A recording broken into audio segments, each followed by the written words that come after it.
오늘 아침에 차를 타고 교회를 향해 오다가 저는 이제 차를 타고 오면 강변도로를 타고 와야 하는데요. 강 건너편 이제 강남 쪽을 바라보면서 이렇게 걱정이 됐습니다. 안개가 아주 빼곡하게 껴가지고 잘 안 보이는 거예요. 그리고 교회에 왔습니다. 김영중 목사님이 저한테 와서 목사님 오늘은 공기가 안 좋기 때문에 바깥에 있는 공기 들어오지 않도록 차단하고 더우면 에어컨 틀겠습니다. 그렇게 말씀을 하시더라고요. 그래서 제가 아무렇지도 않게 네 그렇게 하세요. 그렇게 말씀을 나누고 나서 생각해 보니까 공기가 안 좋고 그 안 좋은 공기를 어떻게 말하자면 대비할 수 있을까? 아니면 저 하늘을 보면 희뿌연 하늘이 맑은 하늘을 보지 못한 게 너무 자연스러워진 게 우리의 일상이 됐더라고요. 옛날엔 그런 풍경은 말이죠.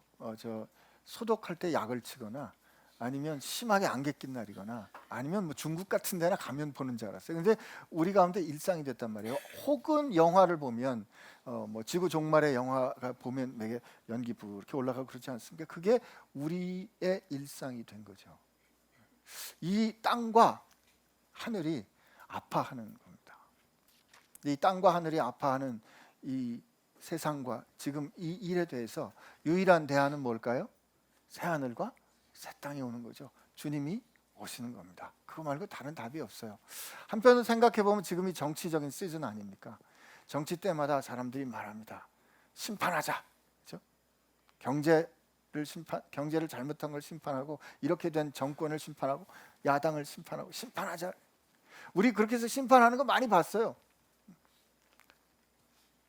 이 군부 독재가 물러가고 문민 정부가 올 때 우리 심판하는 거 시원한 심판 많이 봤습니다. 그러나 그렇게 심판하고 난 다음에 바뀌었는가? 우리 인생을 돌이켜 보면 우리 삶을 돌이켜 보면 인생의 경험이 그렇지 않다고 말해주지 않습니까?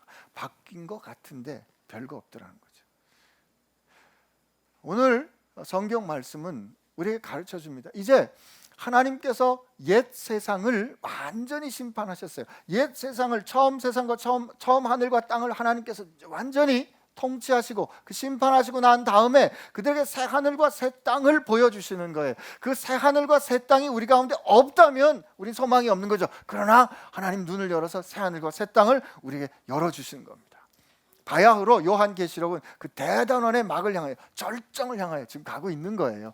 1장에서 부활하신 예수님을 만났어요. 부활하신 예수님이 요한에게 사명을 주십니다. 이제 너는 교회에게 전해라. 이기는 자가 돼. 이기는 자가 돼서 성령께서 너에게 약속해 준, 내가 너에게 약속해 준 것을 누리는 사람이 돼야지. 그 교회가 돼야지. 그래서 아시아의 7교회 모든 교회를 대변하는 7교회에게 성령께서 아니요 성령이 귀 있는 자는 성령이 교회에게 하는 말을 들을지어다 라고 예수님께서 하시는 말씀을 2장 3장을 통해서 우리가 봤어요. 그리고 4장 5장을 통해서 하늘에 있는 예배, 우리를 위하여 구원을 이루신 어린 양이 어떻게 지금도 찬양 받으시는가, 오늘 우리가 그 예배하는 것이 그 하늘의 예배에 참여하는 거라는 거 우리 봤어요. 그리고 6장부터 시작해가지고 20장까지 말이죠,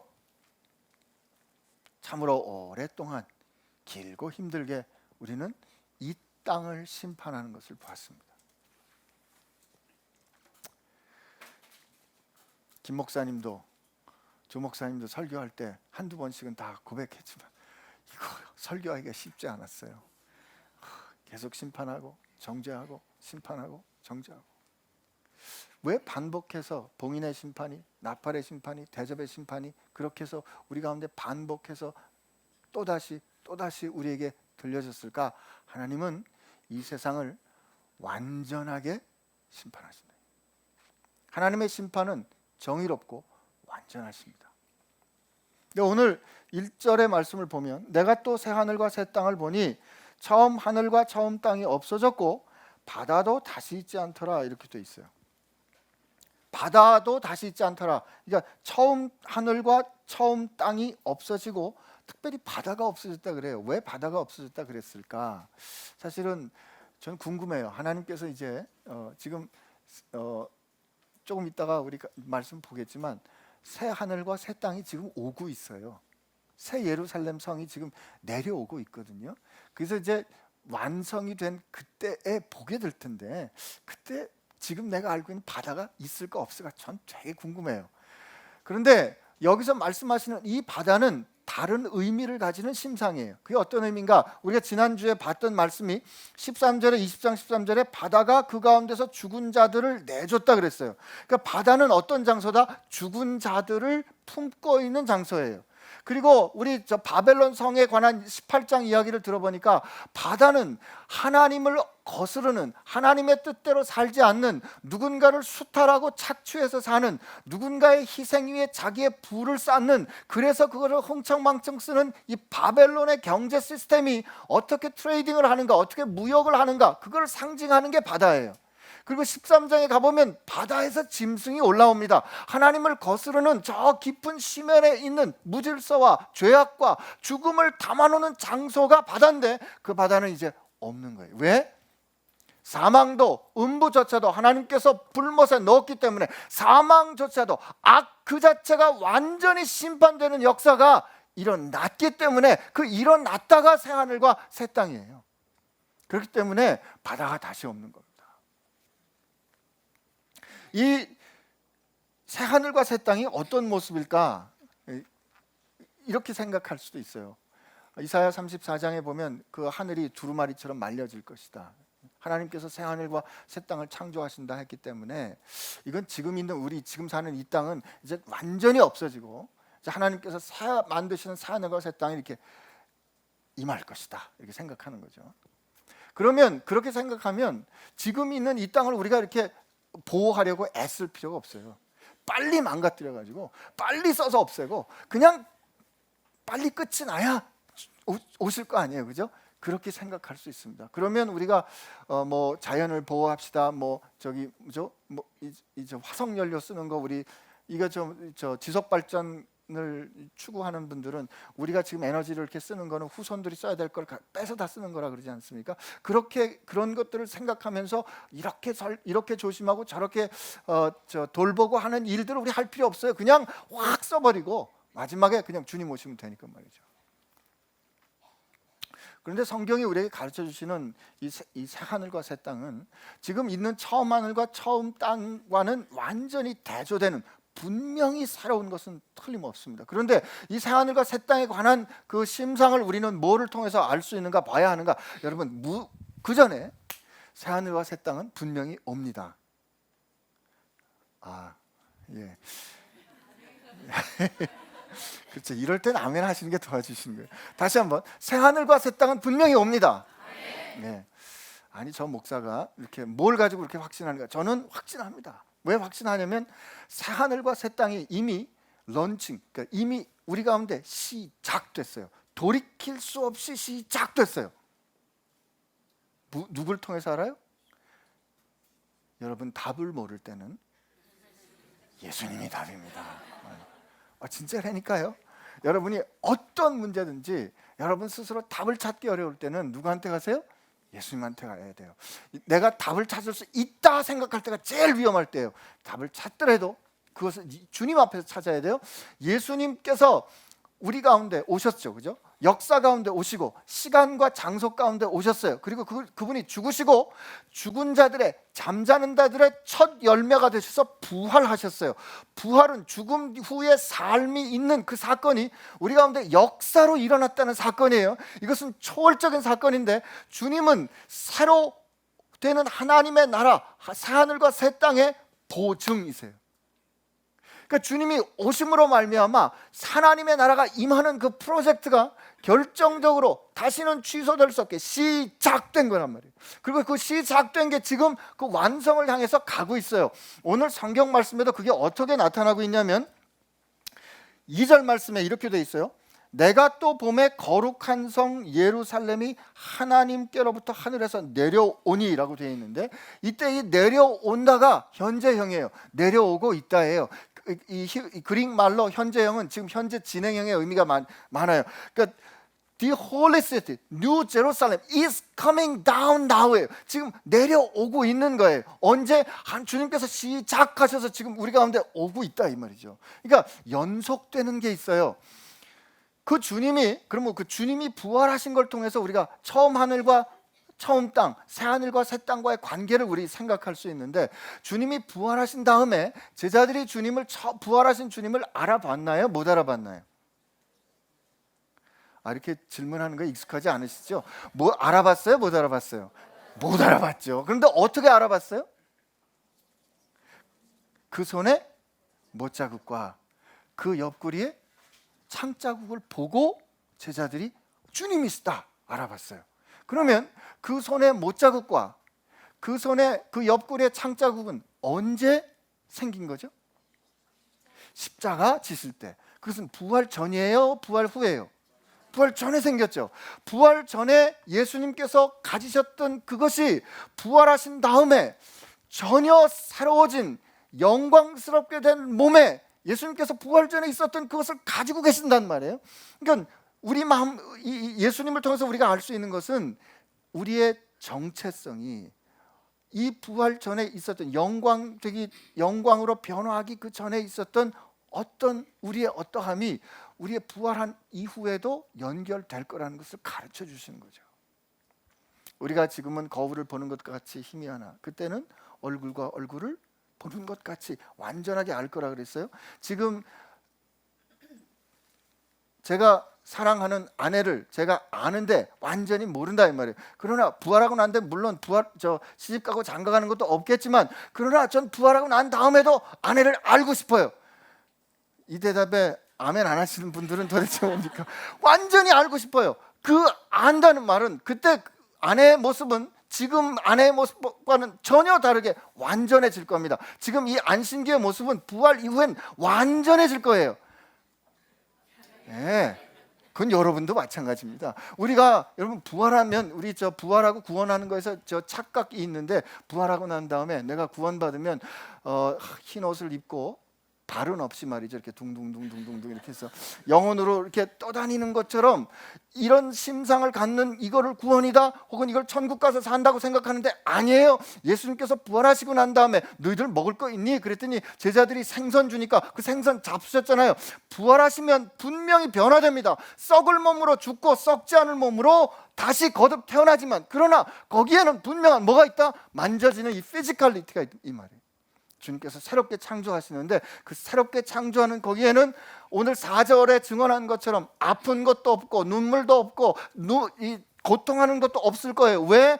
우리로 하여금 아프게 하고 고통하게 하고 울고 하는 것은 8절에 증언되는 것처럼 하나님의 뜻대로 살지 않는 악에 의한 결과이기 때문에, 주님께서 그 악을 완전히 펄증해서 그 악을 완전히 없애셨기 때문에 그때 우리의 몸은 완전하게 즐겁고 영광스럽게 될 겁니다. 그때 여러분이 하나님께서 여러분을 향해 디자인한 그게 풀 블라썸, 완전히 다 드러내는 거죠. 다 기대돼요. 그때 우리가 다 똑같지 않을 겁니다. 이거 붕어빵 같이 다 흰 옷 입고 이렇게 다니면 그게 무슨 재미가 있겠어요? 하나님께서 한 사람 한 사람을 그 이름을 알고 이름을 불러 각각 다르게 창조하셨잖아요. 그 각각 다르게 창조하신 그 하나님께서 작정하신 아름다움이 완전히 드러나는 그 실제, 그게 새하늘과 새 땅에서 여러분과 제가 만나게 될 거예요. 그러므로 새하늘과 새 땅은 지금 하나님께서 왜 이 땅을 흔드세요? 6장부터 20장까지 왜 이 땅을 그렇게 흔드시냐 이 말이에요. 이 땅을 흔드시고 깨뜨려 이 땅에 숨겨진 죄악들을 하나님께서 다 드러내시고 마치 뜨거운 물이 정련하듯이 그 모든 것을 태워 그렇게 된 그 새롭게 정련된 새로워진 그것에는 처음에 하나님을 향하여 가졌던 그 모든 죄악이 없어지는, 그래서 첫 하늘과 첫 땅이 사라지는 거죠. 그게 하나님께서 통치하시는 그 새 나라가 오는 겁니다. 그런데 오늘 이 말씀을 보니까 2절에 제가 다시 한번 읽어드리면, 그때 내가 보니 거룩한 성 예루살렘이 하나님께로부터 하늘에서 내려오니 그 준비한 것이 신부가 남편을 위하여 단장한 것 같더라. 우리 구원받는다 되게 어떻게 생각했어요? 죽은 다음에 천국 간다 생각했는데 여기 보면 방향이 반대입니다. 하늘로부터 거룩한 성 예루살렘이, 새 예루살렘이 하늘로부터 내려와요. 이 하늘로부터 내려오는 이 비전은 예수님께서 우리에게 가르쳐 주신 그 기도의 완성이에요. 예수님께서 우리에게 기도를 가르쳐 주셨죠. 하늘에 계신 우리 아버지, 이름을 거룩히 여김을 받으시오며 나라가 임하옵시며. 나라가 임하옵시며 오매 그 해석이 뭘까요? 뜻이, 하나님의 뜻이 하늘에서 이룬 것처럼 오늘 이 땅에서도 이루어지기를 소원합니다. 하나님의 통치가 이 땅에 이루어지기를 소원합니다. 이게 나라가 임하는 비전이에요.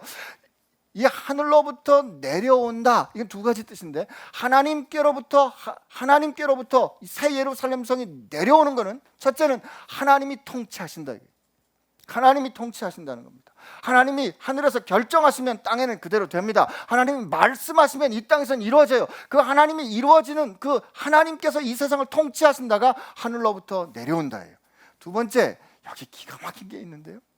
지금 그때 새하늘과 새 땅의 비전을 보는데 처음 하늘과 땅이 사라졌어요. 여러분 상상을 한번 해보세요. 새하늘과 새 땅이 펼쳐졌어요.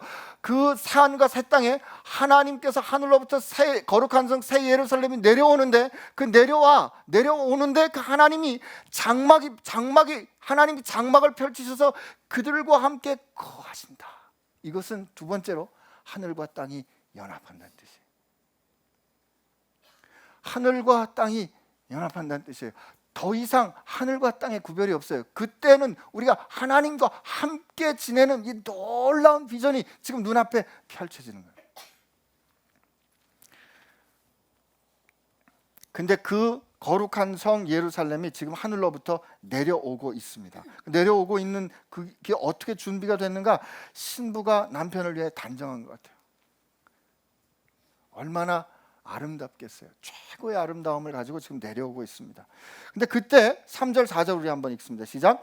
내가 들으니 보좌에서 큰 음성이 나서 이르되 보라, 하나님의 장막이 사람들과 함께 있으며 하나님이 그들과 함께 계시리니 그들은 하나님의 백성이 되고 하나님은 친히 그들과 함께 계셔서 모든 눈물을 그 눈에서 닦아주시니 다시는 사망이 없고 애통하는 것이나 곡하는 것이나 아픈 것이 다시 있지 아니하리니 처음 것들은 다 지나갔음이로라.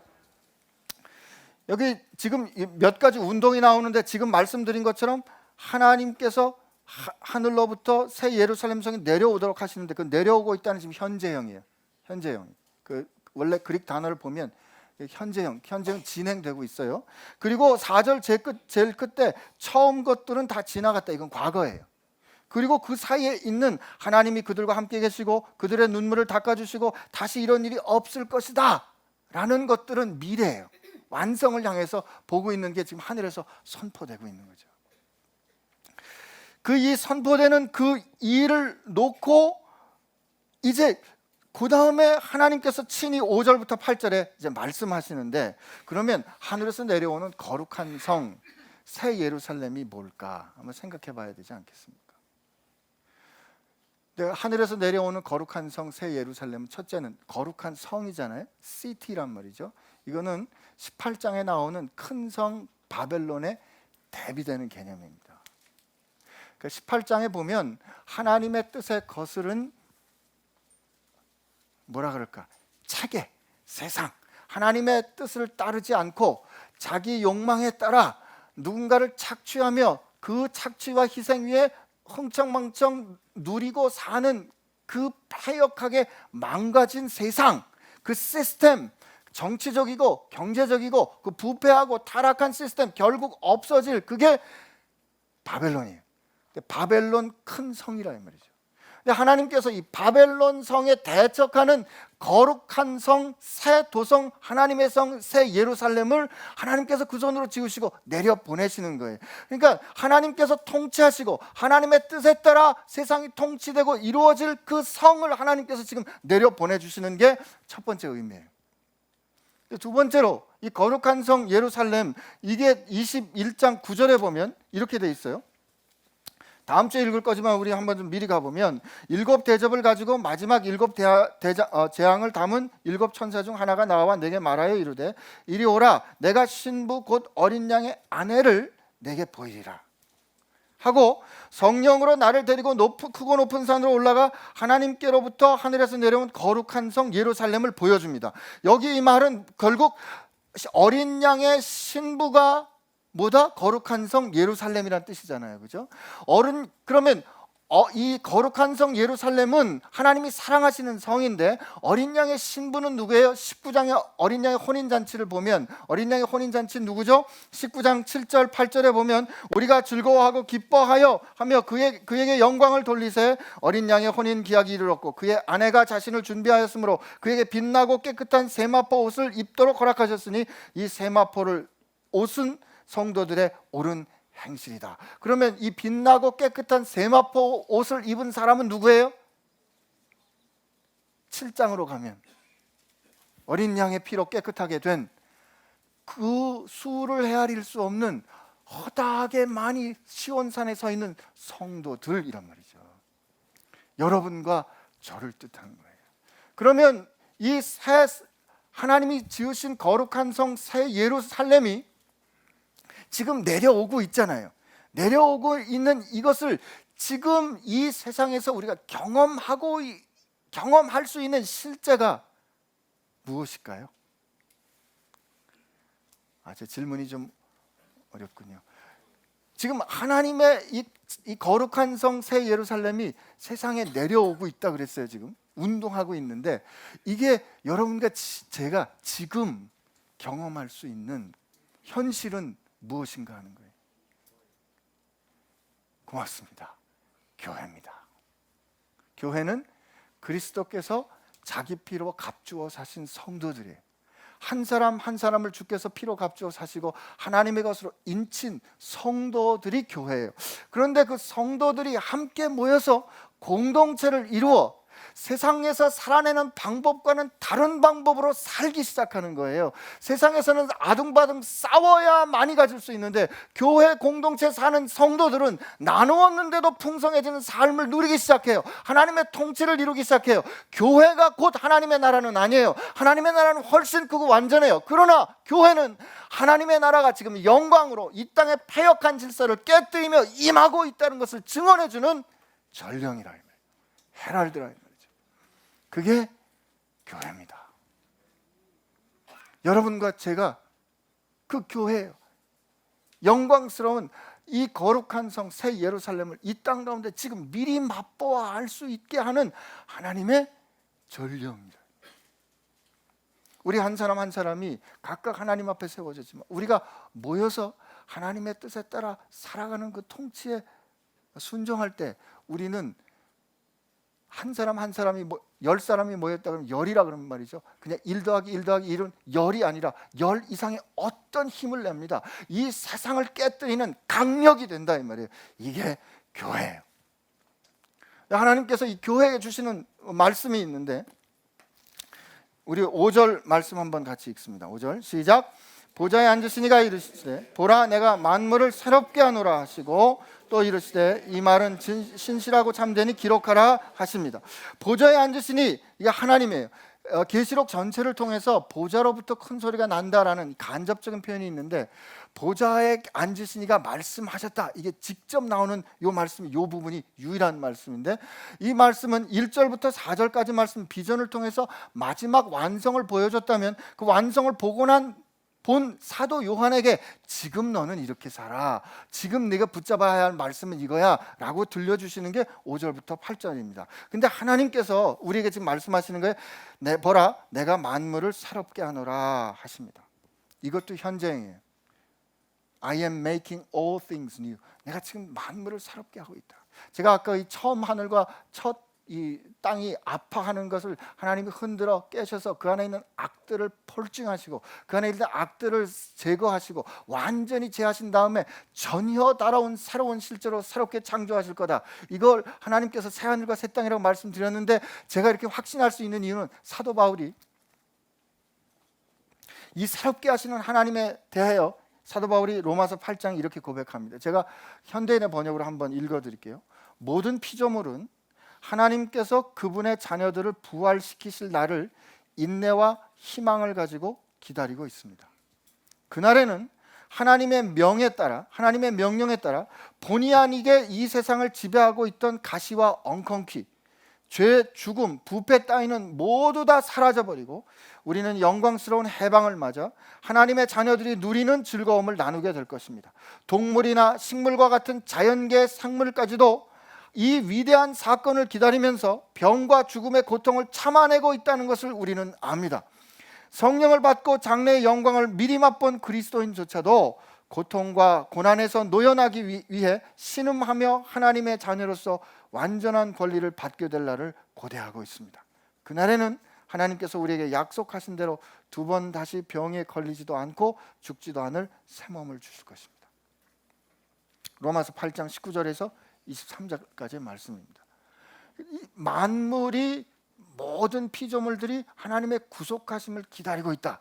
이게 하나님께서 이 지금 6장부터 20장까지의 과정을 통해서 새롭게 하시는 그 과정이 지금 진행되고 있다는 거고, 그걸 만물이 고통 가운데 신음하며 기다리고 있는데 그 일을 지금 하나님이 내가 모든 일들을 새롭게 하고 있다라고 선언하시고, 그 당신의 선언이 신실하고 참되다, 정말 이것이 옳고 맞고 그리고 믿을만하다, 그리고 기록하라, 전하라 말씀해 주시는 겁니다. 그리고 6절에 말씀하시기를 이루었도다, 이 이루었도다라는 말이 It's done 이란 뜻이에요. 이게 주님께서 이루었도다를 십자가상에서 말씀하시는데, 요한이 그것을 어떻게 증언합니까? 주님께서 이루었도다, 그리고 17장 요한복음 17장에서 기도하실 때 아버지, 나는 아버지께서 내게 하라고 하신 일을 다 이루어 아버지께 영광을 돌렸습니다. 십자가상에서 다 이루었다고 하실 때는 주께서, 하나님께서 예수님에게 맡겨주신 우리를 위하여 구원하시기 위한 그 프로젝트를 주께서 처음부터 끝까지 완전히 순종하심으로 사단 원수의 머리를 밟으셨다, 승리하셨다, 그 일을 주께서 다 하셨다라는 선언이에요. 그리고 요한계시록 17장에 되었다라는 표현이 다시 한번 나오는데, 이것은 하나님께서 우리를, 이 세상을 심판하시기 위해서 악을 드러내시는, 폭로하시는, 그리고 그 악들을 다루시는 일들이 다 끝났다 는 뜻이고, 21장에 나오는 이 뜻은 이게 상태를 뜻하는데, 하나님께서 통치하시는 그 완성된 그 일이 이제 다 이루었다, 깨끗이 정리하시고 이제 새하늘과 새 땅이 내려오는 그 일이 다 되었다. 그 다 된 그 가운데 그렇게 하실 수 있는 일은 하나님이 처음 알파와 오메가, 처음과 끝이고 처음과 마지막이기 때문에, 하나님이 통치하시는 분이기 때문에 그래요. 근데 그때 말이에요, 그날에 저와 여러분에게 주시는 상이, 내가 생명수 샘물을 목마른 자에게 값없이 주리니 이기는 자는 이것들을 상속을 받으리라. 나는 그의 하나님이 되고 그는 내 아들이 되리라. 그리고 8절에는 이 이기지 못하는 자들의 삶이 나오는 거죠. 이 바벨론에 속한 삶인데, 그러나 두려워하는 자들과 믿지 아니하는 자들과 흉악한 자들과 살인자들과 음행하는 자들과 점술가들과 우상숭배자들과 거짓말하는 모든 자들은 불과 용화로 타는 못에 던져지리니 이것이 둘째 사망입니다.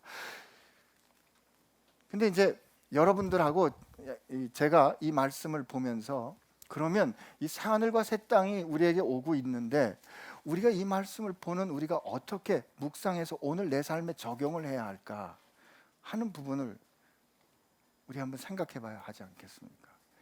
근데 여기 보니까 이기는 자에게는 이런 상급을 주십니다. 그죠? 이 상급이 뭐냐면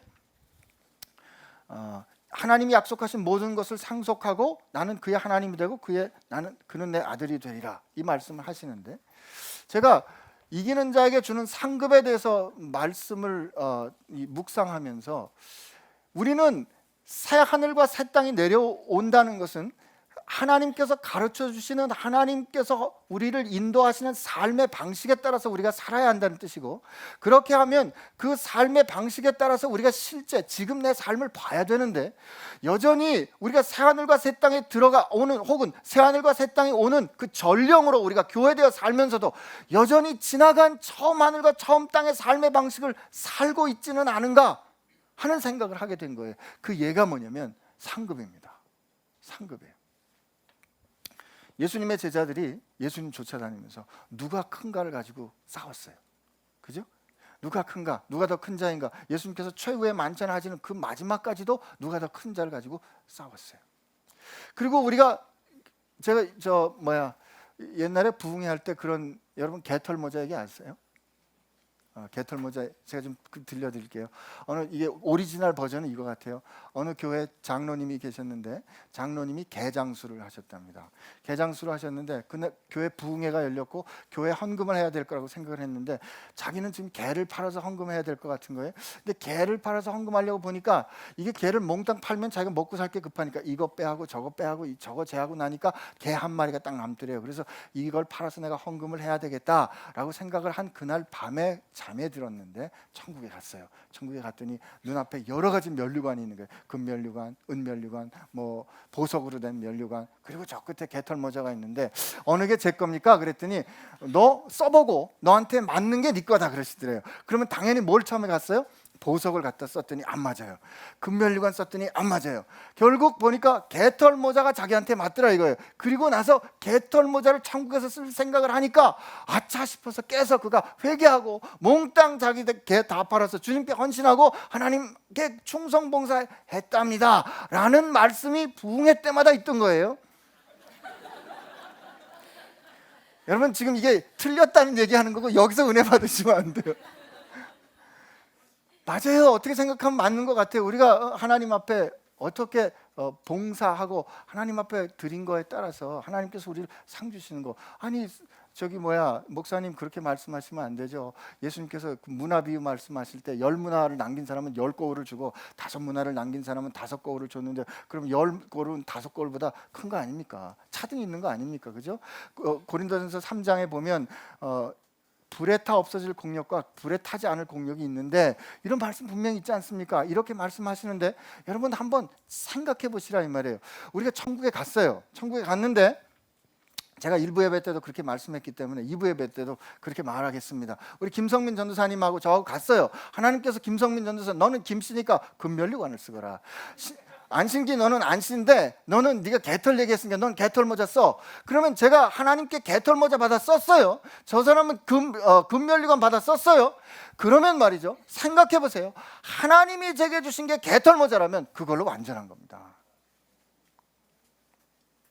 하나님이 제게 주신 게 개털 모자라면요 그걸로 완전한 거예요. 그걸로 된 거예요. 하나님이 김성민 전도사님이 금면류관 주셨으면 그건 그걸로 된 거예요. 만약에 천국에 금면류관이 개털 모자보단 좋고요 금면류관보단 다이아몬드 면류관이 더 좋습니다 라면 뭐가 있다? 부족함이 있는 거 아니에요? 부족함이 있는 건 완전한 거 아닙니다. 우리가 그러나 교회에서 혹은 세상을 살아가는 동안에 이 생각을 여전히 갖고 사는 거예요. 여전히 어떻게 하면 사람들이 알아주는 사역자가 될까? 제가 보스턴에서 신학 공부할 때 늘 들었던 말이 전도사님 보니까 큰 사역 하겠어요. 여러분 큰 사역이 뭡니까? 큰 사역.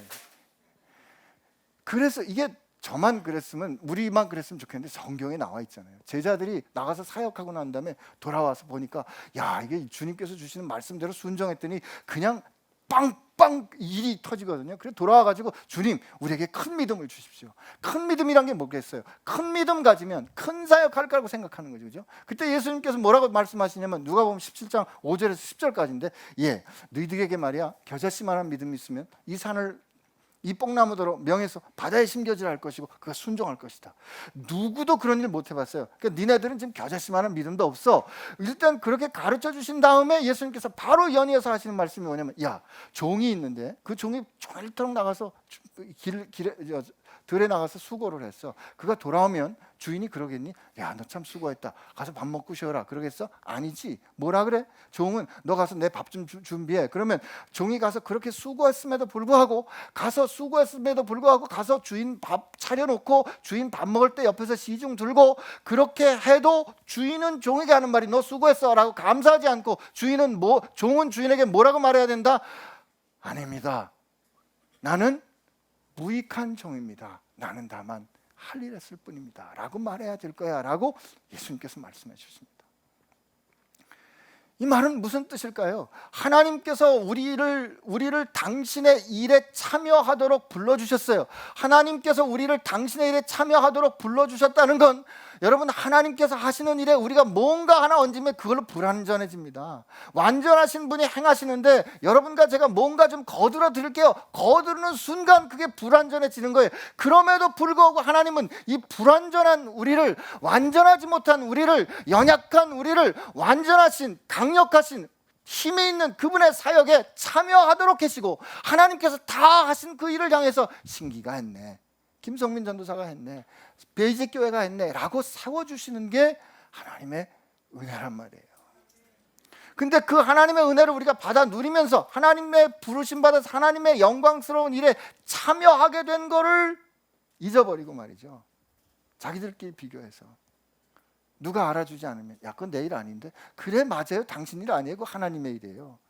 이 하나님의 일에 참여하게 된 이 놀라운 영광을 옛날 방법대로, 옛날에 우리가 살았던 방법대로 헤아리는 이 헤아림을 버리지 않으면요, 우리가 하나님의 나라의 영광, 새 하늘 새 땅의 영광을 보기 어렵다 이 말입니다.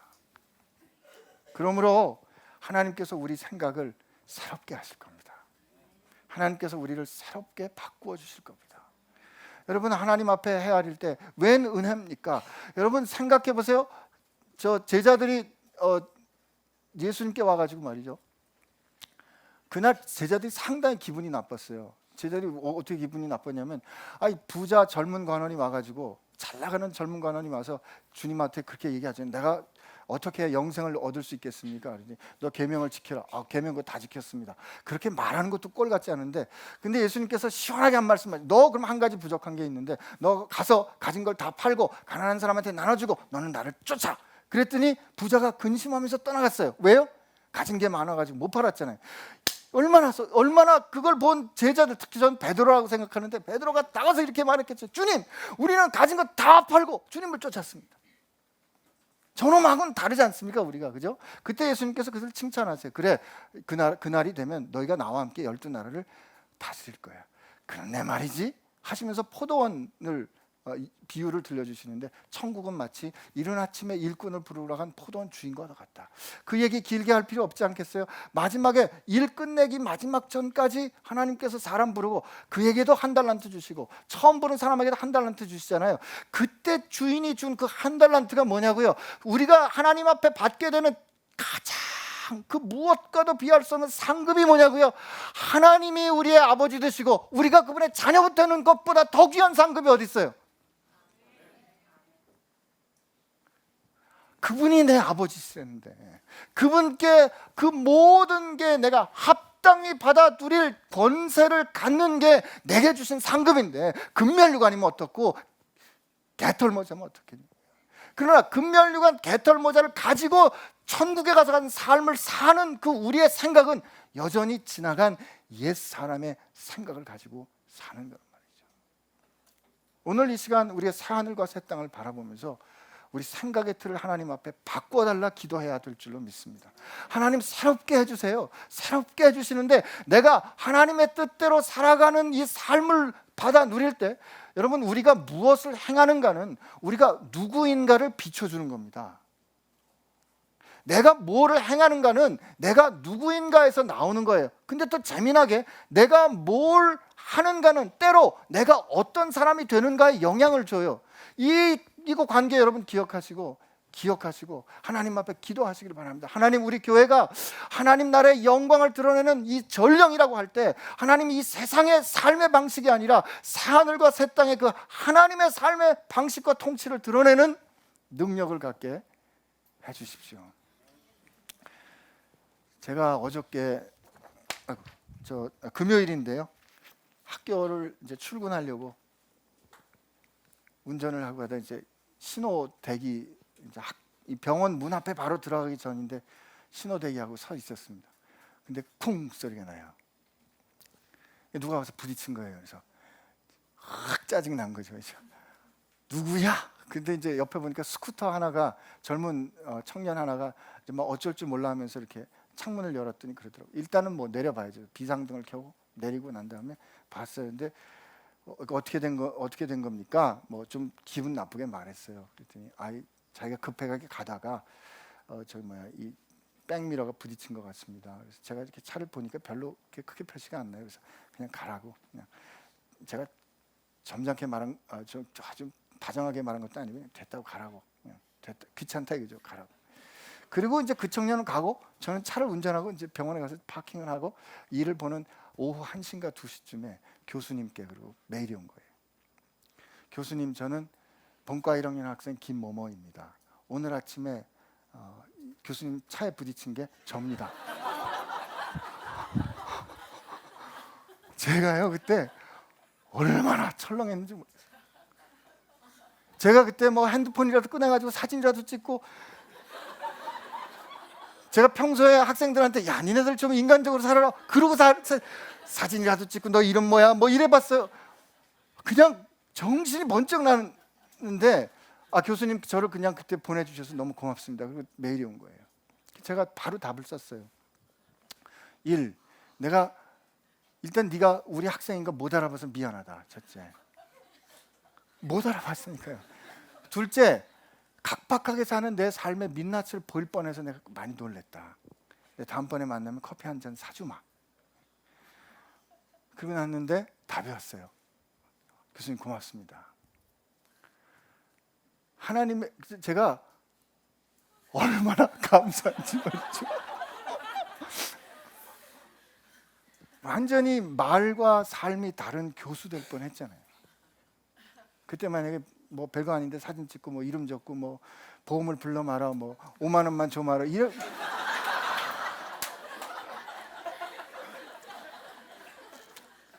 제가 지금 자랑하는 거 아니고요.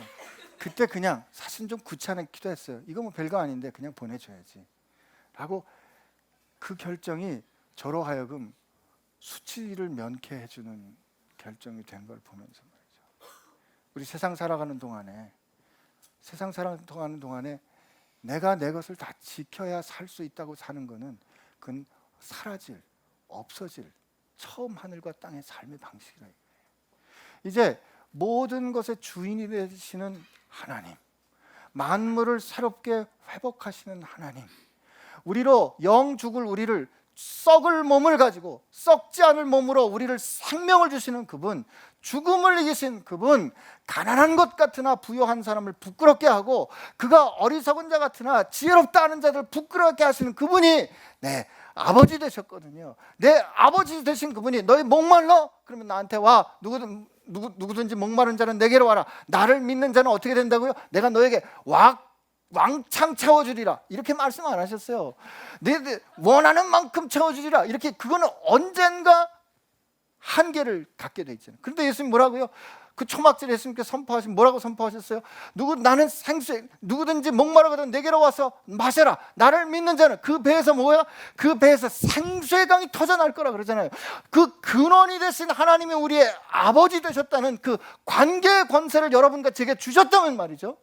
그것이 우리의 현실이라면, 그 현실이 그 완성을 향해서 지금 맹렬히 우리 가운데 임하고 있다면 말이죠. 오늘 우리가 그 현실을 살아내야 됩니다. 그 현실을 누려야 되는 헤아림으로 이 세상을 바라봐야 된다는 거죠. 근데 그게 큰 일에서 오지 않습니다. 아주 작은 일에 내가 하나님께서 기뻐하시는 그 일대로 살아낼 때 내가 누군가를 알게 될 거예요. 하나님이 내 아버지신 거 맞습니다. 그리고 그렇게 우리가 깨닫고 행할 때 내가 누군가를 다시 한번 분명하게 해주시는, 그리고 우리를 새롭게 하사 그 일을 행할 수 있는 힘을 주시는 하나님이 우리 옆에 계신 거 우리로 알게 해주실 줄로 믿습니다. 새하늘과 새 땅이 우리에게 오고 있습니다.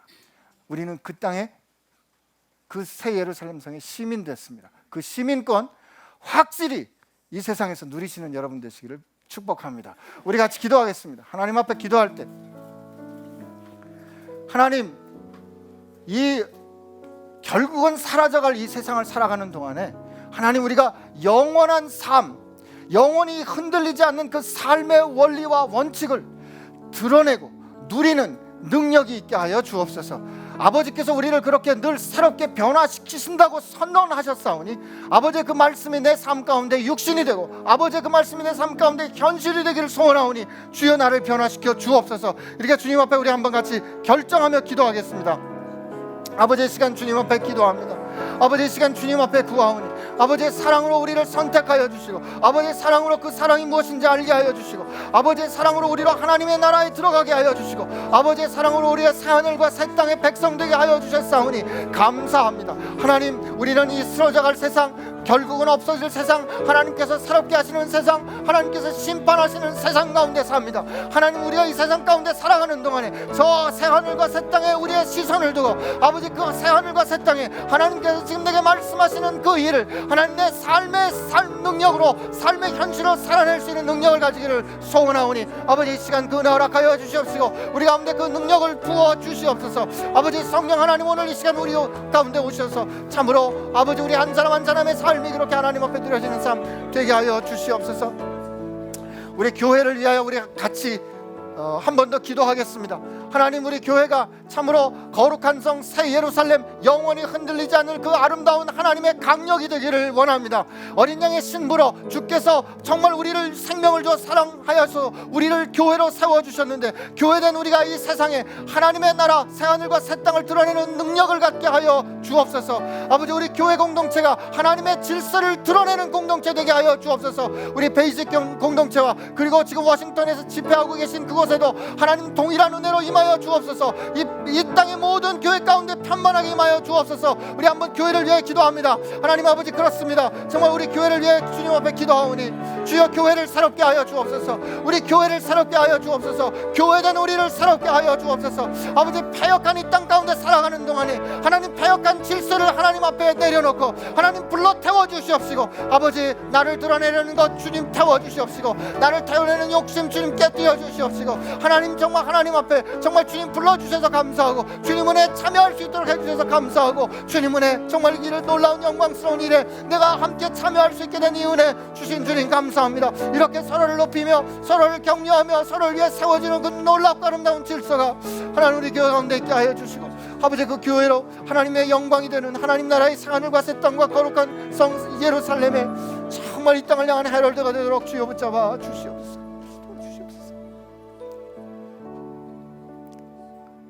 하나님, 저희가 참 연약합니다. 우리의 형편도 우리의 상황도 각각 다릅니다. 하나님, 우리에겐 여전히 결핍이 있습니다. 하나님, 우리에겐 여전히 어려움이 있습니다. 우리에겐 병이 있습니다. 우리에겐 아픔이 있습니다. 우리에겐 고통이 있습니다. 그러나 하나님, 오늘 주의 말씀을 붙잡습니다. 이런 모든 것들은 이미 다 지나갔다 선언하시는 주의 말씀을 붙잡사오니 하나님, 오늘 이 시간 우리의 삶 가운데, 이 역사 가운데 하나님 영광으로 임하시는 새하늘과 새 땅을 바라보며 그 새하늘과 새 땅의 질서를 붙잡는 저희들 되게 하여 주옵소서. 아버지께서 약속하신 것처럼 아버지께서 만물을 새롭게 하신다 하셨사오니 주여 이 시간 주의 손 안에 우리의 삶을 드리오니 주여 우리를 새롭게 하여 주시옵소서. 질병도 고통도 문제도 죽음조차도 어쩌지 못하는 그 생명의 승리를 하나님 매일매일 살아가는 동안에, 한 주간 살아가는 동안에 우리로 누리게 하여 주옵소서. 주님 감사합니다. 이 영광을 우리에게 허락해 주신 주님을 찬양하며 예수님의 이름으로 기도합니다. 아멘.